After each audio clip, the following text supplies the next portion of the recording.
So you're stuck at home and you're binging on house and acid music from the 90s. And you say, man, I'd love to make music like that. So you look it up and you're like, okay, so I have to have a TR-909. So then you go and you look and you say, all right, how much are they? And you see $5,000. You're like, is it worth it? Well, we're going to answer that question for you.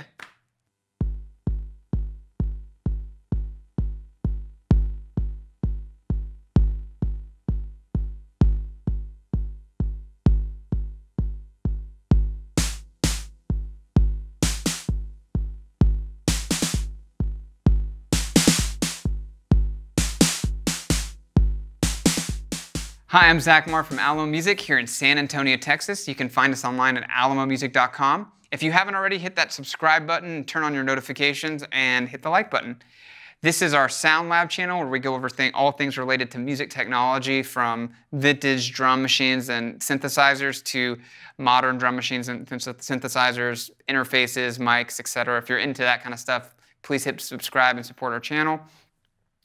And today we're looking at another iconic drum machine from Roland, the TR-909. Like the 808 that it came before it, the 909 was a commercial failure. It came out, I think, 83, 84, right after the 808 ceased production, and again, it failed because it was competing with the Lindrum and with Oberheim drum machines that were sample-based as opposed to analog synthesized sounds. And really, people just, the genres that the 909 and the 808 are kind of known for weren't in existence when these came into being. And they kind of, the history of what happened is the 909 found its way into pawn shops, it found its way into budget basements, and a whole bunch of musicians that were broke picked these up and made new genres of music with it. And so the 909 is most associated with acid and house music from the early 90s. That's really where it became kind of ubiquitous. But not only that, it was found in a ton of music from the 90s in general, a lot of pop music, Madonna, Phil Collins, Aphex Twin, and Daft Punk. You can find it in, like the 808 in hip-hop, finding it ubiquitously in hip-hop. The 909 is found all over the 90s. You listen to the 90s music, half the songs have a 909 in it. And so, what's the magic about it? Why was it used so much? What do people love about it? What's its character? So the 909 is very different sounding than the 808. It was meant to be, they tried to fix what was wrong with the 808 and make it, again, sound more like a Lindrum, so to speak. And so it's a little more aggressive. It's a little less kind of,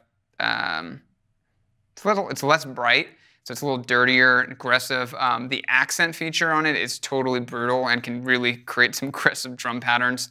And the two of the, I believe the hi-hat and the cymbal are samples. They're not synthesized sounds, and which was a departure from the 808, which was completely synthesized sounds. The 909 did have a few sample-based sounds in it, and so those are kind of iconic hi-hat and cymbal sounds. And so it was a little bit different than the 808. It also had MIDI, which the 808 did not have MIDI, so the 909 has MIDI, so it's a little less pre-modern than the 808. And it also had panning, so it had a stereo out, where the 808 only had a mono out. The 909 has some pre-built panning in it. If you do left-right signal out, it's panned. You can't modify the panning, but it is panned to kind of give you a mix. It also has individual outs for each of the tracks that allow for a lot of flexibility. But the 909 is not, until recently, was not as popular as the 808 in terms of kind of being an iconic classic synth. The 909 you could get for much, it still can get it for less than an 808, but there's been kind of a recent re-interest in the 909 and kind of enthusiasm about it that kind of like, where's this coming from? And perhaps we're seeing a resurgence in 90s music in general. I don't know. I can't answer that. But there's definitely a re-interest in the 909, and it's kind of exciting. So we're going to listen to it, kind of get the tonal quality of it, give you a sense of what it sounds like, and also look at a few other alternative options. There's not as many TR-909 clones as there are 808 clones. So really not going to have a lot to compare it to, but going to show one option, I think, and talk about a few others. Roland did make a boutique TR-09 at one point that I think it's not in production anymore, and then the TR-8 Roland has that voice pack in it that you can do the 909, but we're not going to show those. But there are some VST options, and Behringer's actually making a clone that should be out maybe this year, maybe next. But yeah, it's a unique instrument, very, very interesting sounding, and so we're going to go into that, and we'll conclude afterwards.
So what I like about the 909 is it is very aggressive. I like how intense it is. I like this kind of sense of building intensity. It's easier to program than a 808, and it's also, you can program longer sequences than you can in an 808. And a couple other things that I like, there's a swing function, so you can do some weird things. It's called flam, and it kind of shifts the rhythm a little bit. So I like that about it. I also like the programming is easier. The buttons are kind of fun to smash. The 808's kind of like a traditional Roland buttons, like on-off switch. These ones are like designed to be smashed, which is kind of fun. It just sounds like feels like a keyboard, old school keyboard. So yeah, I mean, it's a fun instrument. A couple other notable things. It's kind of the plastic era of Roland, where they shifted from kind of metal chassis to heavy, kind of robust tank-like synths to more plastic, using more plastic in their, I think it's plastic or some. It's definitely not as heavy or metallic as older Roland synths. It's more in the mid to late 80s kind of vibe in terms of the feel.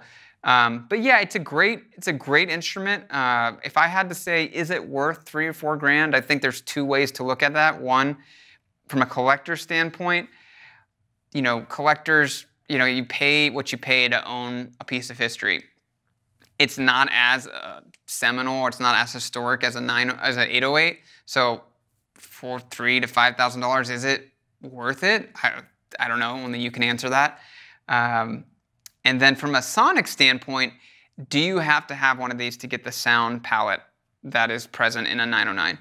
And I think that question is interesting because there aren't as many good options on a 909 to get the sound of a 909. It's a little more difficult to reproduce it. There are clones, there are VSTs, but there's nothing as readily available as a 909. So maybe from a musical standpoint, it might be a better investment than an 808, which is much easier to find alternatives for. But it's also 909, the musical possibilities of the 909, I think, are more limited. It's unless you create your own new genre, it is not as rich of a sonic kind of paintbrush as an 808, I personally think. But it is an awesome instrument. For certain genres of music, it's a must. So ultimately, only you can decide if it's worth it. But I would have to say, for me, I wouldn't pay more than $3 grand for one. But that's, I mean, again, a question only you can answer. So one of the piece that we featured in the video, I think, is a really cool piece. It's the Arturia Drumbrute Impact. And I think Arturia has done some amazing things with their analog synths and drum machines. And that one in particular is very inexpensive and very powerful. And I feel like it's underrated. And and the aggressiveness and the kind of power that you find in that Arturia, it reminds me musically of a 909, even though they don't sound that similar. The kind of music I imagine making with the Drumbrute is very similar to what the kind of TR music that 909s want to make me create when I'm playing with it. So that's why I included it. I didn't have a good other example to compare it to, but I hope you enjoyed listening to it. You should check one out if you haven't. And that kind of, in summary, that's what we think about it. And again, Zach from Alamo Music, if you haven't hit the subscribe button, we're going to have more content like this, asking, is it worth it, as well as doing reviews of new product and old product. And if you have any other thoughts, leave it below the comment section, or you can find us on our website again at alamomusic.com, chat with us or send us an email. So hope you enjoyed today's video and have fun making music.